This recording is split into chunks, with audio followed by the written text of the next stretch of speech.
ചേച്ചി എവിടാ? കിച്ചണിലാ? എന്നാ ഇങ്ങ് പുറത്തോട്ട് വാ. വന്ന ഒരു കാര്യം കാണിച്ചു തരാം, പെട്ടെന്ന് വാ. വാന്ന്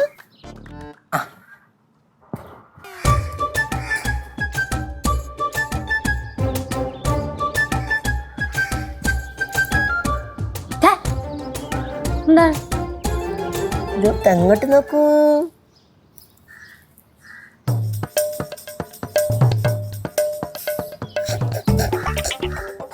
എന്താണത്?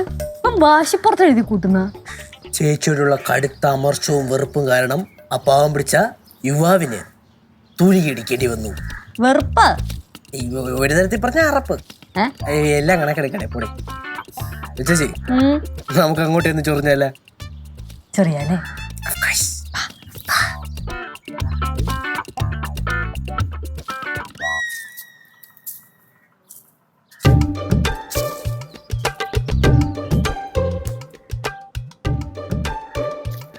കേശുവേ, ഒരു കഥയുണ്ട്, ഒരു പുരാണ കഥ. പണ്ടേ പണ്ട് പണ്ട് പണ്ട് പണ്ട് പണ്ട് ഒരു കവി ഉണ്ടായിരുന്നു. ആ കവിക്ക് കവിത എഴുതണം. അപ്പൊ അദ്ദേഹം എന്ത് ചെയ്തു? കവിത എഴുതാൻ വേണ്ടി ഒരു മരത്തിന്റെ ചുവട്ടില് പോയിരുന്നു. അങ്ങനെയും പറയാം. പക്ഷെ കവി എത്ര വിചാരിച്ചിട്ടും കവി വിചാരിക്കുന്ന ഒരു കവിതയുണ്ടല്ലോ, അത് എഴുതാൻ പറ്റിയില്ല. അങ്ങനെ കവി ദിവസങ്ങളോളം മാസങ്ങളോളം ആ മരത്തിന്റെ ചോട്ടില് ഈ കവിത എഴുതാൻ ശ്രമിച്ചുകൊണ്ടേയിരുന്നു. ഈ കഥ ഞാൻ കേട്ടിട്ടുണ്ട്. എന്റെ ബാക്കി എനിക്കറിയാം, ഞാൻ പറയട്ടാ. അങ്ങനെ ആ കവി ഇരുന്നിരുന്നിരുന്നിരുന്നിരുന്നിരുന്ന് കവിത കിട്ടാതെ പേരിറങ്ങി ഒരു മരവായി മാറി. അങ്ങനാണ് കവിമരം എന്നൊരു സങ്കല്പം ഉണ്ടാവണം അല്ലേ? നിനക്ക് ഈ കഥയൊക്കെ അറിയായിരുന്നോ? പിന്നെ നമ്മളെ പുലിയല്ലേ. ചേച്ചിയുടെ ഉദ്ദേശം എന്താ? ആളെ കളിയാക്കുക?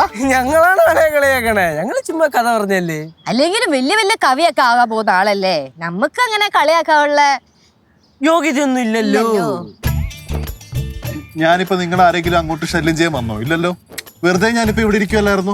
പിന്നെ എന്തിനാ എന്നെ വന്ന് ഡിസ്റ്റർബ് ചെയ്യാൻ നിൽക്കുന്നേ? നിങ്ങക്ക് അകത്തോട്ടെങ്ങാനും കയറി പൊയ്ക്കൂടെ? നമ്മളെ പൊക്കോളാം. ഞാൻ കാര്യം ചോദിച്ചോട്ടെ, എന്തിനെല്ലാം കൂടെ ചുട്ടിക്കൊട്ടി ഇട്ടേക്കണത്? Paper ambience ഉണ്ടാക്കാനാ? എടാ സിദ്ധുവേ, കവിത എഴുതാൻ ശ്രമിക്കുന്നുണ്ട്, പക്ഷെ ആ ഒരു സാധനം ഉണ്ടല്ലോ, അത് കിട്ടുന്നില്ല അല്ലേ സിദ്ധു? അല്ല, സാധനം കിട്ടുന്നുണ്ട്. എന്നാ പിന്നെ ആ സാധനം കിട്ടിയതങ്ങ് എഴുതിയാ പോരെ? വെറുതെ എല്ലാം കൂടെ കളയണത് ഇങ്ങനെ. ഇങ്ങനെ പോയാ കൊറേ പേപ്പർ ചുരുട്ടി കളയേണ്ട വരും. കെട്ടുകണക്കിന് പേപ്പർ ഇറക്കേണ്ടിയും വരും. കെട്ടുകണക്കിനല്ല, വേണ്ടി വന്ന ലോറിയിലൂടെ പേപ്പർ ഇറക്കും. ലോറിയില് തൽക്കാലം ഒരു കാര്യം ചെയ്യും, രണ്ടുപേരും എന്നെ ഡിസ്റ്റർബ് ചെയ്യാറങ്ങ് പോ. നിങ്ങൾ ഈ പേനയും പേപ്പറൊക്കെ എടുത്ത് എഴുതുന്ന സമയത്ത് ഞാൻ വന്ന് ഡിസ്റ്റർബ് ചെയ്യാറുണ്ടോ? ഇല്ലല്ലോ. ഇനി പേടിയായിരിക്കും അല്ലേ? എങ്ങാനും ഞാൻ എഴുതുന്ന കവിത കയറി സൂപ്പർ ഹിറ്റായി നിങ്ങളുടെ മാർക്കറ്റ് ഔട്ടാവുമെന്നുള്ള പേടി? പേടിയാ? എന്റെ അമ്മേ, എന്തൊരു കോമഡിയാ സിദ്ധു ഇത്. ഇനി ഈ കവിത അങ്ങ് ഹിറ്റാവും, പിന്നെ അതൊരു ബുക്കാവും, ബെസ്റ്റ് സെല്ലറാവും. പിന്നെ സിദ്ധു ആരാ?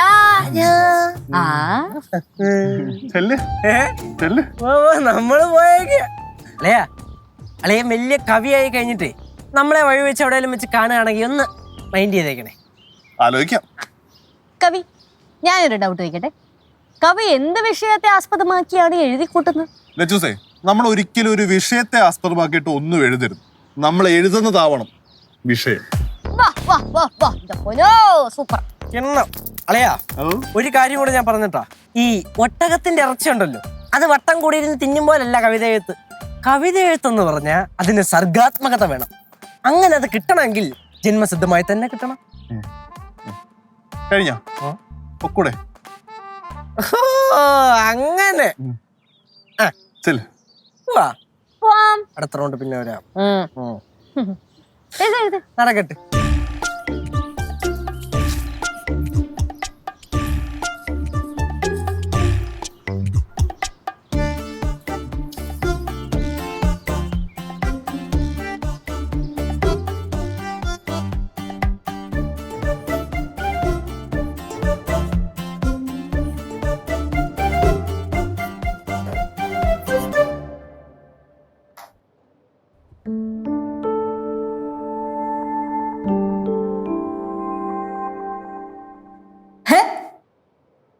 നോം എന്തേ കാണുന്നേ? കേശു പുസ്തകം എടുത്ത് വെച്ചേക്കുന്നു.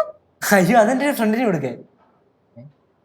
അല്ല, ആ മാവിന്റെ ചോട്ടിലേ ഒരു കവി ഇരിപ്പുണ്ടായിരുന്നു. മാവിന്റെ മൂട്ടിൽ നനങ്ങിട്ടില്ല. അയ്യോ അനങ്ങി. ആ മൂടി ഇവിടെ കൊണ്ടൊന്ന് ഉറപ്പിച്ചിട്ടുണ്ട്. ഓ അതിനകത്ത് കഥ കടിച്ചിട്ടേക്കുന്നു. കുറെ നേരം അതിനകത്ത് കയറിയിട്ട്. മാവിന്റെ ചോട്ടിൽ തൊട്ട് എഴുതാൻ പറ്റാത്തത് കൊണ്ടായിരിക്കും മുറിയുടെ അകത്ത് വന്നിരുന്ന് എഴുതുന്നത്. ഈ ചില കവികൾക്ക് മുറിയുടെ അകത്തൊക്കെ ഇരുന്ന് കഴിഞ്ഞാൽ ഭാവനകൾ വരുമെന്ന് കേട്ടിട്ടുണ്ട്. ആണോ? അങ്ങനെയാണെങ്കിൽ അത് വരാൻ സമ്മതിച്ചൂടാ. വാ നമുക്ക് ശല്യപ്പെടുത്താം. என்ன இது பாவம் இல்ல, அப்படியே உட்காந்து எழுதட்டும், டிஸ்டர்ப் செய்யக்கூடாது. എന്തോ ആന്റി, ഇവരൊക്കെ വളർന്നു വരുന്ന യുവ കവികളല്ലേ, ഇതേപോലത്തെ പ്രതിസന്ധികളൊക്കെ തരണം ചെയ്യണം. മാത്രല്ല അളിയ എഴുതാനൊന്നും പോണില്ല, അത് വേറെ. അത് നമുക്കറിയാലോ.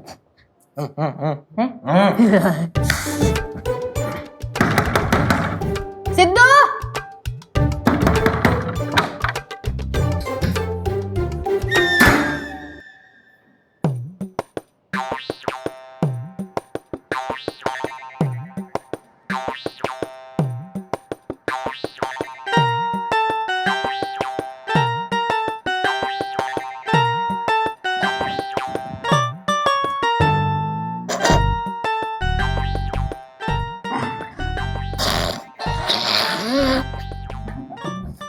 എന്താണ് എല്ലാവരുടെയും മുഖത്തൊരു ചിരി? അല്ല നീ എന്ത് ഫാൻസി ഡ്രസ് കോമ്പറ്റീഷന് പോകുന്ന? എനിക്ക് കോമഡി ഒന്നും അത്രയ്ക്ക് രസിക്കുന്നില്ല. ഏത് നൂറ്റാണ്ടിന്ന് ഇറങ്ങി പറഞ്ഞറിയാ. വസ്ത്രധാരണ ഒരല്പം മാറിയപ്പോൾ നിങ്ങൾ എന്തിനാണ് ഇത്ര അത്ഭുതപ്പെടുന്നത്?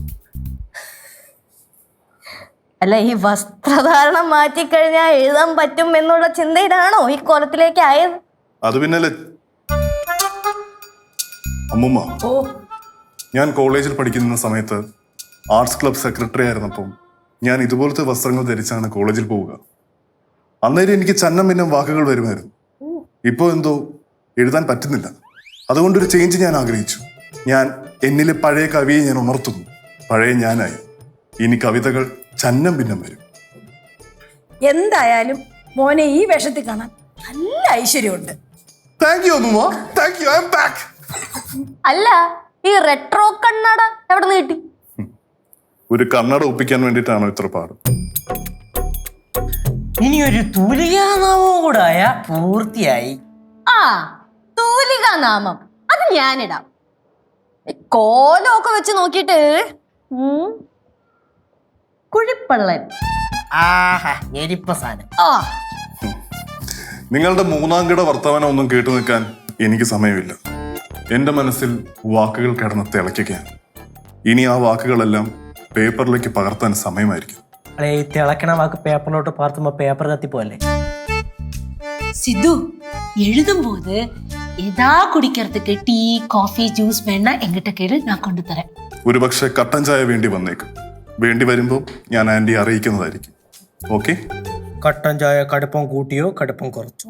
അളിയ ഇങ്ങ് വാ, ഇങ്ങ് വരൂ. എന്തളിയാ? കൂടുതൽ ഏറി ചൊറിഞ്ഞു കഴിഞ്ഞാലേ നിന്റെ ചെകള ഞാൻ അടിച്ച് പൊളിക്കും. ഇനി അങ്ങോട്ട് തിരിച്ചു പോവാ. അമ്മമ്മ, ഞാനിനി ഭാവനയെ തേടി പോവുകയാണ്. ഏത് ഭാവന? ഭാവന ഭാവന വരട്ടെ.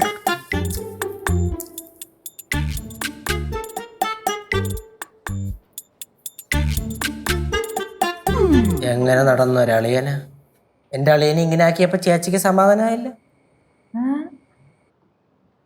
കേശു പാളോ കണ്ടിട്ട് ലക്ഷണം കാണുന്നുണ്ട്. വന്നേ പോരാട്ടാ.